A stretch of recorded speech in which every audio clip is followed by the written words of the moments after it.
শীতকাল যেহেতু চলেই এসেছে আর আমাদের ঝাড়ু দেওয়া থেকে এখন একদমই বিরতি নেই। সকালে একবার বিকালে একবার ঝাড়ু দিতে হয়। আর গ্রামের বাড়ি বুঝতেই পারছেন, আমাদের উঠানটা কিন্তু অনেক বড়, আশেপাশে জায়গাও আছে, গাছপালারও কোনো অভাব নেই।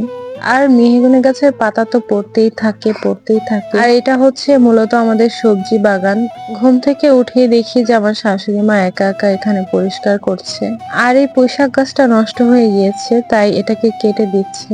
যেহেতু পাতা এবং ছোট ছোট ঘাসও হয়েছে অনেক, সেগুলো পরিষ্কার করছিল। আমিও সাথে সাথে একটু করে দিচ্ছিলাম, কারণ অনেক জায়গা। তবে এখনো পাতা পড়া পুরোপুরি শুরু হয়নি। যখন ফুললি পাতা পড়া শুরু হবে তখন কি অবস্থা হবে একবার ভাবেন। এই যে ঝাড়ু দিলাম, 1-2 দিন পরে আবার যা তাই হয়ে যাবে। তবে পরিষ্কার রাখলে কিন্তু মনে শান্তি লাগে, আর মনের শান্তি হচ্ছে বড় শান্তি।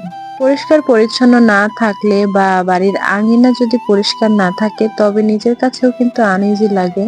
আশেপাশে পরিষ্কার রাখলে চোখের শান্তি আর মনের শান্তি লাগে। তাই কাজ করলে কেউ কখনো পচে যায় না। নিজের কাজ নিজে করি, তাতে কি এমন সমস্যা?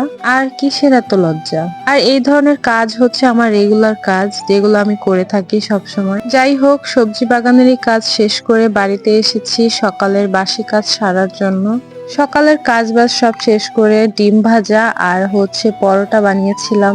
যেহেতু আমি আর আমার শাশুড়ি মা আর আমার ছেলে খাবো, তাই। আর আমাদের বাড়িতে ইঁদুর ছুঁচা যে কি পরিমাণ জ্বালায়, যার জন্য এই খাঁচা পাতা হয়েছে, মানে ফাঁদ পাতা হয়েছে, তো সেটার ভিতরে একটা পড়েছে এত বড়, এটাকে আমরা ছুঁচা বলি।